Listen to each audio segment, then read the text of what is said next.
Well, benedicite Dominus, and welcome to question 41 of the secundae of St. Thomas Aquinas' Summa Theologica. The topic for this lecture is strife, and I am Dr. Thibault.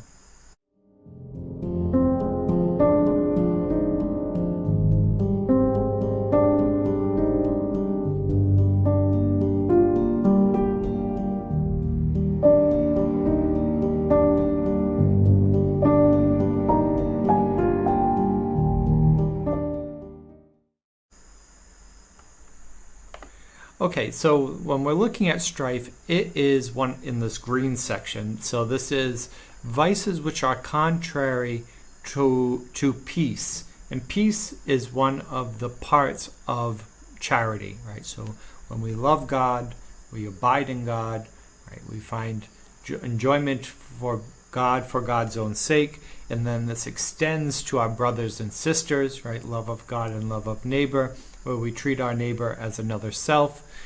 Because of our friendship, there's peace, right? Peace that comes out of that, right? So when we have broken down charity, when we have broken away from this type of peace, we now have a vice, and this vice that we're looking at is strife. Now this only has 2 articles, so it is a fairly quick one. Just to put it into context, we've looked at contention, which was a contradiction of words, right? So if you got into a verbal fight with somebody, it might be a contention. You might have a contention between 2 people. Now, somebody might be right and somebody might be wrong, or you might both be wrong. But then there's also the manner in which you do it, right? That determines if it's virtuous or a mortal sin or a venial sin. We also have discord, which is a contradiction of wills. So contentions are a contradiction of words. Discord is contradiction of wills. We have strife now, which is strifes are when persons strike one another through anger. Hence, strife is a kind of private war, St. Thomas says. So we've already looked at war.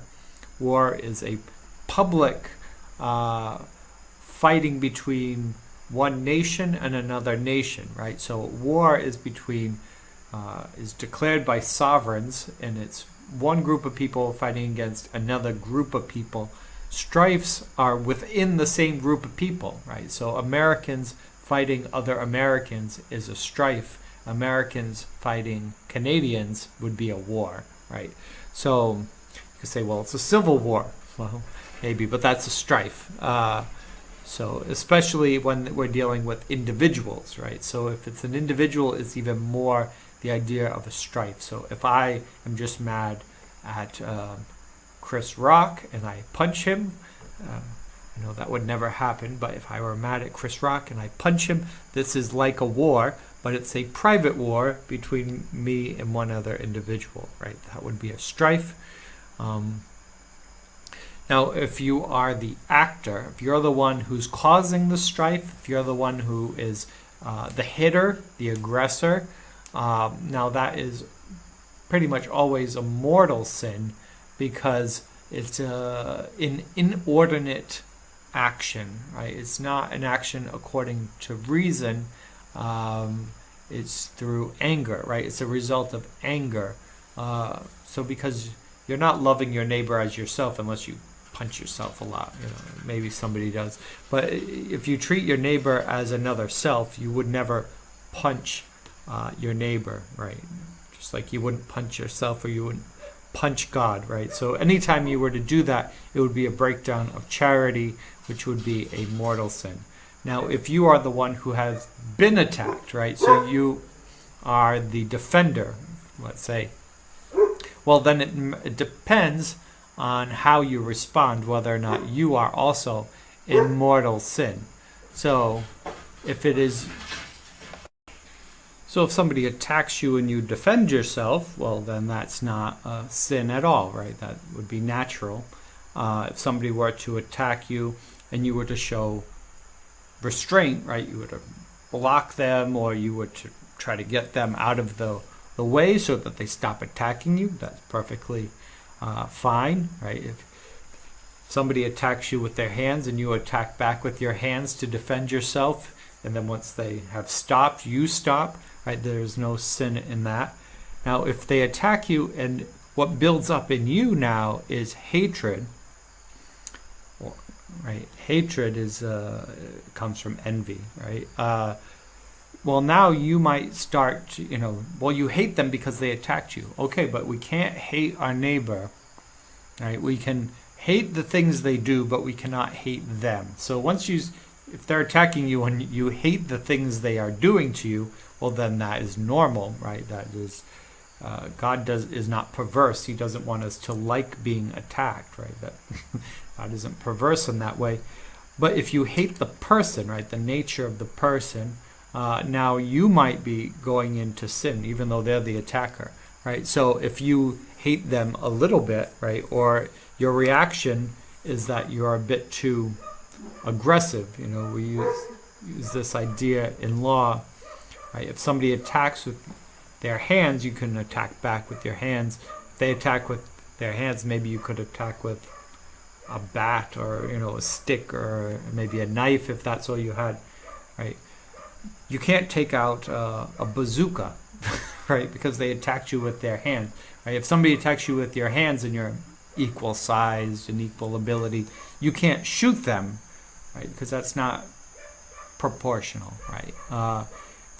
If somebody brings a knife now, if all you have is a gun, maybe that's proportional because they could kill you with a knife, right? So to stop them from killing you, you might be able to shoot them. But again, it's all a matter of proportion, right? So if you have hit the proportions correctly, then you have no sin. If you have gone excessive, you have venial sin. And if you have gone too far, right, then you have a mortal sin, right? So somebody has hit you and your response is hatred and anger and you try to kill them, right, because they hit you. Well, this is, right, out of envy, and it's not good. Now, strife is rixosis, right, is the term in Latin, and it's derived from the idea of like a snarling dog. It means to snarl like a dog. Now, strife is often a kind of a habit. So, like if somebody has a habit of strife, if this is who they are, then they are a quarrelsome man, as St. Thomas calls him, and they are ready to contradict, right? They're ready to fight. They're looking for a fight. Right? If they want to be offended, they're looking to be offended, right? This is what they're looking for. Now, they also are people who they delight in quarreling, so they're ever ready to contradict, right? So they like fighting, and they're looking for a fight, and then they even provoke fights, right? So they, when they could say nothing, they say something in order to hopefully instill some type of conflict, right? So this is a strife, a person who lives in strife, right? A rixosis.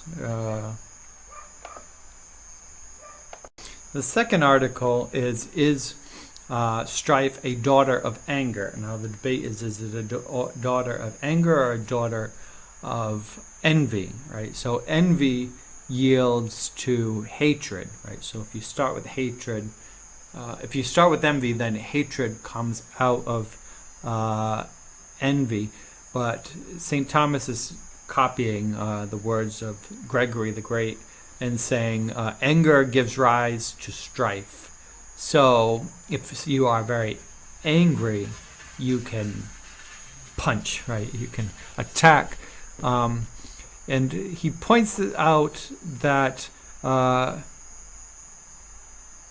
anger is you can be angry at somebody in your mind, right? You can be angry at somebody in your mind, right? This is the cardinal vice, right? Not the cardinal. This is the mother vice is anger. So this is where you're starting. You're angry. You're looking, right? You're angry. And then strife as you get up and you walk across the stage and you punch Chris Rock, right? That is the strife. Now, if you just sat in your chair, you could be angry, right? Get up and punch somebody. That's strife. Is it the same is that punching coming from hatred or anger? Right? Are you envious of the person, or are you angry at the person? And one of the ways that St. Thomas says we can look at this is that hatred sometimes can be done in secret. The actions of hatred can be in secret. So if you really hated somebody, you might, try to sabotage them, or, get your revenge. But you might be able to do it in secret, right? You can kind of plan. Back to Cain and Abel. The big part of it was envy. Right, that God accepted Abel's gift and not Cain. So Cain kills his brother in secret, right? He kills him in secret. And then God comes and says, well, have you seen Abel? And Cain says, what am I, my brother's keeper? I don't know where he is. Why does he say that? Because he did it in secret, right? So that's hatred, right? It comes from envy. Whereas anger, if you're angry, it's like a passion that boils up inside of you, and you just march across the stage and punch Chris Rock in the face, right? So this is what you do when you're angry, right? If you hated them, you would wait till you got home, and you would be maybe you would plan it out more. Now, hatred could be public as well, but anger is almost always we're dealing with something public, because it is a boiling up of the passions that just manifest into strife, right? So it's a type of vengeance. It's right there that you have done this to me and I will do this to you, right? This is out of anger, and that is where strife comes from. So in conclusion, strife is a sin, yes. Your reaction to strife might also be sin, right, if you're not careful. And strife is a daughter of anger. And that's it. So next we move on to sedition, which is the last part, which is a contrary vice to peace.